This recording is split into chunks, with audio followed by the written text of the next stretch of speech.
When I sat down to collect my thoughts about the 20th anniversary of 9/11, two things jumped out at me.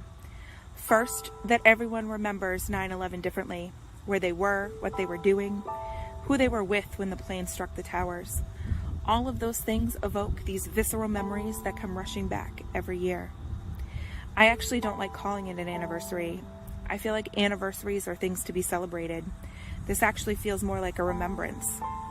20 years, 2 decades, 7,305 days, 320 hours, and all of us still remember the exact moment we knew. We knew that nothing would ever be the same. The other thing that struck me was that many of the heroic men and women that are serving today as both first responders and in our military do not remember 9/11. They were young children, toddlers maybe, some in grade school, some maybe even younger than that. It's something they learned about in a history book or heard about in stories their families told them. They themselves have no independent recollection of that day.